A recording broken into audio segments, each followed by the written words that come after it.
कहानी की शुरुआत में हमें एक अजीब सी फैमिली दिखाई जाती है जिसमें मॉम डैड और उनके 3 बच्चे रहते थे। यह परिवार आबादी से बहुत दूर रहता था और इन लोगों ने अपने घर के चारों तरफ ऊंची ऊंची दीवारें बांध रखी थीं ताकि इन्हें बाहर का कुछ पता न चल सके। साथ ही इनके परिवार के कुछ अजीब नियम थे, जैसे कि माँ बाप अपने बच्चों को बाहर नहीं जाने देते और यह लोग अपने बच्चों को घर पर ही पढ़ाते थे। साथ ही इन्होंने अपने बच्चों को यह बता रखा था कि दुनिया का सबसे खतरनाक जानवर बिल्ली है, इसलिए जब भी तुम बिल्ली को देखो तुम वहां से भाग जाओ। आगे हम देखते हैं कि तीनों बच्चे एक रिकॉर्डिंग सुन रहे थे जिसको इनकी माँ ने इनको सिखाने के लिए रिकॉर्ड की थी। वहीं दूसरी तरफ हम इनके डैड को देखते हैं जो कि एक फैक्ट्री में काम करता था। आगे हम देखते हैं कि वह अपने फैक्ट्री की सिक्योरिटी गार्ड को अपनी कार में बिठाकर घर ले आता है। उसने सिक्योरिटी गार्ड की आंखों पर पट्टी बांध रखी थी ताकि उसे पता न चले कि इनका घर कहाँ पर है। अब बाप यहाँ पर सिक्योरिटी गार्ड को घर इसलिए लाया था ताकि यह उसके बेटे के साथ इंटीमेट होकर उसकी शारीरिक जरूरतों को पूरा कर सके। और फिर इंटीमेट होने के बाद सिक्योरिटी गार्ड उसकी बड़ी बेटी के पास जाकर बैठ जाती है।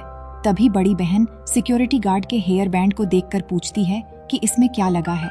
वो कहती है कि चमकने वाले पत्थर। बड़ी बहन पूछती है कि यह क्या होता है। सिक्योरिटी गार्ड कहती है कि यह पत्थर अंधेरे में चमकते हैं। बड़ी बहन कहती है कि सच में यह तो बहुत ही अनोखी चीज है। फिर वह बताती है कि मेरे पास भी एक हेयर बैंड था, लेकिन मैंने तो उसे छोटी बहन को सॉक्स के बदले दे दिया। अब यह देखकर हमें पता चलता है कि इनके पेरेंट्स ने इन्हें पैसों के बारे में कुछ नहीं बताया। यह लोग अभी भी आदिवासी युग में जी रहे हैं जिसमें लोग अपने सामानों की अदला बदली करते थे और वहाँ पर पैसा नाम की कोई चीज नहीं थी। आगे डैड पूरी फैमिली को इकट्ठा करके उनकी वीडियो बनाते हैं। छोटी बहन कहती है कि मुझे भी सिक्योरिटी गार्ड के साथ बैठकर वीडियो बनवानी है, जिसके बाद उनका बाप इन सभी की वीडियो रिकॉर्ड करके उसे अपने पास रख लेता है। आगे वो सिक्योरिटी गार्ड को उसके बेटे के साथ इंटीमेट होने के लिए पैसे देता है और फिर उसकी आंखों पर पट्टी बांधकर उसे वापस छोड़ आता है। अब रात होती है तो वो सभी लोग डिनर के लिए तैयार होते हैं। अब आप लोग सोच रहे होंगे कि डिनर के लिए कौन तैयार होता है, पर यह भी इनके घर का एक नियम था।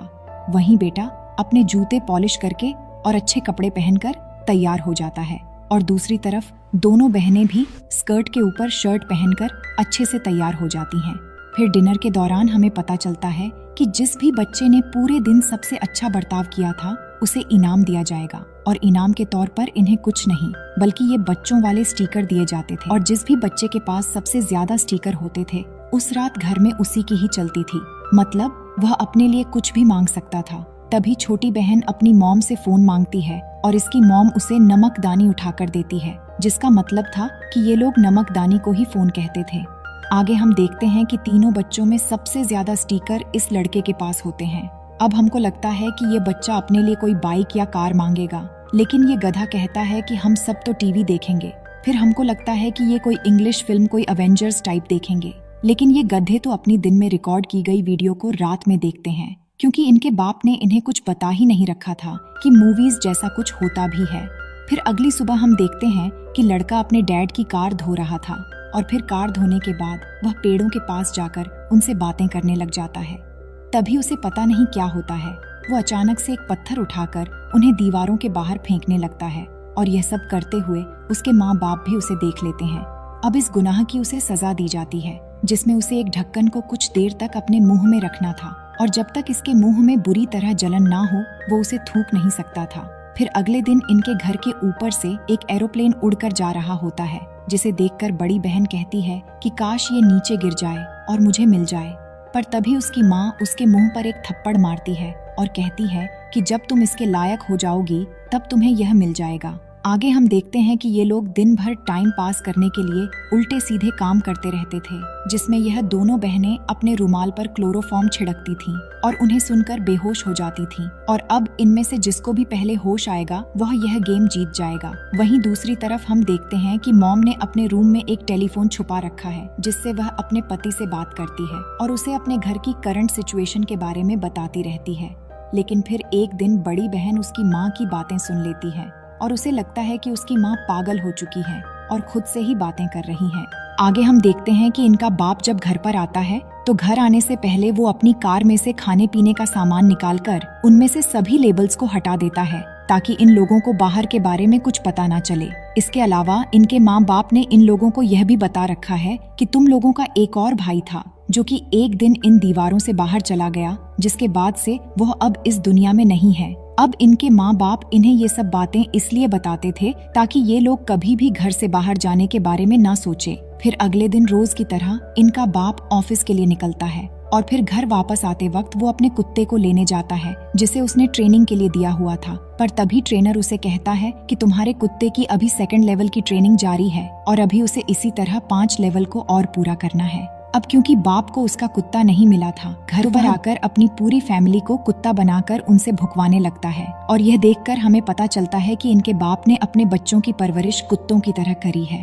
फिर अगले दिन हम देखते हैं कि बाप सिक्योरिटी गार्ड को लेकर फिर से घर पर आता है ताकि वो उसके बेटे के साथ इंटीमेट हो सके, लेकिन लड़का उसे ऐसा करने से मना कर देता है। जिसके बाद सिक्योरिटी गार्ड बड़ी बहन के पास जाती है और उससे पूछती है कि क्या तुम्हें यह हेयर बैंड चाहिए जिस पर ये चमकीले पत्थर लगे हैं। बड़ी बहन कहती है कि हाँ मुझे चाहिए। सिक्योरिटी गार्ड कहती है तो तुम्हें इसके बदले में मुझे भी कुछ देना होगा। बड़ी बहन पूछती है कि क्या देना होगा। सिक्योरिटी गार्ड कहती है कि तुम्हें मुझे सेड्यूस करना होगा। अब क्योंकि बड़ी बहन को वो चाहिए था इसलिए वो मान जाती है। अब आगे बड़ी बहन छोटी बहन से पूछती है कि क्या तुम्हें ये हेयर बैंड चाहिए। छोटी बहन कहती है कि हाँ क्यों नहीं। बड़ी बहन कहती है तो इसके बदले में तुम्हें भी मुझे सेड्यूस करना होगा। अब आगे बड़ा भाई बाहर अपने एरोप्लेन के साथ खेल रहा था, पर तभी वहाँ पर बड़ी बहन आती है और उसे कहती है कि यह एरोप्लेन मुझे दे दो। जिसके बाद वो उससे वो एरोप्लेन लेकर उसे घर के बाहर फेंक देती है। अब ये लोग घर के बाहर तो जा नहीं सकते थे, इसलिए जब इन बच्चों का बाप आता है तो बड़ा बेटा अपने बाप से कहता है कि मेरा एरोप्लेन बाहर गिर गया है, प्लीज मुझे उठाकर दे दीजिए। तभी उसका बाप अपनी कार में बैठकर बाहर जाता है और बिना कार से पैर बाहर निकाले उस एरोप्लेन को उठाकर अंदर आ जाता है, क्योंकि उसने अपने बच्चों को बता रखा था कि घर के बाहर पैर रखते ही बाहर जो भी शैतान लोग हैं वो तुम्हें नुकसान पहुंचा सकते हैं। इसलिए डर के मारे वो लोग घर के बाहर पैर भी नहीं रखते थे। फिर एक दिन हम देखते हैं कि इनके घर पर बिल्ली आ जाती है और जैसा कि इनको पता है कि दुनिया का सबसे खतरनाक जानवर बिल्ली है, इसीलिए उसको देखते ही सभी बहुत ज्यादा घबराने लग जाते हैं। पर तभी लड़का अपने हाथ में हथियार लेकर उस बिल्ली की तरफ बढ़ने लगता है और उसे उस हथियार से मारकर मार डालता है। लेकिन जब यह बात इसके बाप को पता चलती है तो वह अपने सारे कपड़े फाड़ देता है और अपने शरीर पर लाल रंग लगाकर घर पहुंचता है। जिसके बाद वो सभी से कहता है कि बाहर वाले शैतान ने मुझे मारने की कोशिश की। फिर अगले सीन में हमें पता चलता है कि इन बच्चों की माँ फिर से प्रेग्नेंट है। जिसके बाद डैड अपने बच्चों से कहता है कि तुम्हारी माँ एक बच्चे को और एक कुत्ते को जन्म देने वाली है। जिसको सुनकर सारे बच्चे तालियां बजाने लगते हैं। अब कुछ दिनों बाद सिक्योरिटी गार्ड फिर से इनके घर पर आती है और वह फिर से बड़े बेटे को अपना साथ इंटीमेट होने को कहती है। फिर इंटीमेट होने के बाद वो बड़ी बेटी के पास जाती है और उसे खुद को सेडूस करने को कहती है, लेकिन इस बार बड़ी बेटी भी उसे मना कर देती है और उससे पूछती है कि मुझे इसके बदले में क्या मिलेगा। वो कहती है कि मैं तुम्हारे लिए हेयर जेल लाई हूँ और इससे तुम अपने बालों को कैसे भी सेट कर सकती हो। बड़ी बहन कहती है कि मुझे यह नहीं चाहिए। जिसके बाद वो कहती है कि अगर तुम मुझे तुम्हारे बैग में रखी VCR टेप दे दोगी तभी मैं कुछ करूंगी। दरअसल उसके बैग में रखी हुई टेप्स हॉलीवुड मूवीज की टेप्स थी। आगे हम देखते हैं कि घर पर जब सभी लोग सो जाते हैं तो बड़ी बेटी उस VCR टेप को देखने लगती है। अब बड़ी बहन ने उसमें बॉक्सिंग की मूवी देखी थी तो वो उसके डायलॉग्स को कॉपी करके उसी की तरह एक्टिंग करने की कोशिश करती है। और यह पहली बार था कि उसने अपने घर के बाहर की कोई दुनिया देखी थी, लेकिन फिर पता नहीं इसके बाप को इसके बारे में कैसे पता चल जाता है, जिससे वह बहुत ज्यादा गुस्सा हो जाता है। जिसके बाद वो उस VCR टेप को अपने हाथ में लपेटकर उससे बड़ी बहन को मारने लगता है। आगे वो उस सिक्योरिटी के घर पर जाता है और इस पाप के लिए उसे भी बहुत बुरी सजा देता है। आगे हम देखते हैं कि इसके बेटे के साथ इंटीमेट होने के लिए अब कोई भी लड़की नहीं बची थी, तो उसका बाप अपनी पत्नी से कहता है कि अब हमारे बेटे को अपनी प्यास अपनी बहनों से बुझानी होगी, लेकिन वो उन दोनों में से किसके साथ करेगा ये डिसीजन वो अपने बेटे पर ही छोड़ देता है। अब बेटा अपनी दोनों बहनों में से बड़ी बहन को चुनता है। आगे हम देखते हैं कि मॉम अपनी बड़ी बेटी को अपने बेटे के साथ इंटीमेट होने के लिए तैयार करती है। दरअसल इन बच्चों को रिश्तों के बारे में कोई जानकारी नहीं थी और उन्हें यह भी नहीं पता था कि ये कर क्या रहे हैं, इसीलिए ये दोनों एक दूसरे के साथ इंटीमेट हो जाते हैं। हम देखते हैं कि उस मूवी को देखने के बाद बड़ी बहन को पता चल चुका था कि इस घर के बाहर भी कोई दुनिया है और अब उसे वह दुनिया देखनी थी। फिर उसी रात को बड़ी बेटी एक पत्थर का डंबल लेकर बाथरूम में जाती है जिसके बाद वो उस डंबल को उठाकर सीधा अपने दांतों पर मारती है और अपने आगे के दांतों को तोड़ देती है, जिन्हें डॉग टूथ भी कहा जाता था। अब बड़ी बेटी ने ऐसा इसलिए किया था क्योंकि इनके पेरेंट्स ने इन्हें बता रखा था कि जब तक तुम्हारे डॉग टूथ ना टूट जाए तब तक तुम इस घर के बाहर नहीं जा सकते। और हमें पता है कि डॉग टूथ इतने मजबूत होते हैं कि वह सिर्फ बुढ़ापे में ही टूटते हैं।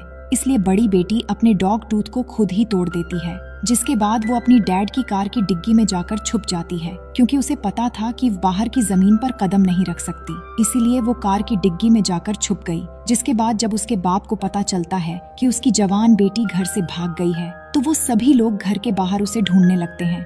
अब क्योंकि इन लोगों ने उसका नाम रखा ही नहीं था, तो वो उसे क्या कहकर बुलाते, इसलिए वो सभी उसे भौंक कर बुलाने लगते हैं। फिर काफी देर बीतने के बाद जब उन्हें उसके बारे में कुछ पता नहीं चलता, तो वो लोग वापस घर के अंदर आ जाते हैं। अगले दिन डैड अपनी कार को लेकर अपने ऑफिस की तरफ निकल जाते हैं, जिसकी डिग्गी में अभी भी उसकी बड़ी बेटी छुपी हुई थी। और दोस्तों, इसी के साथ ही यह कहानी यहीं खत्म हो जाती है।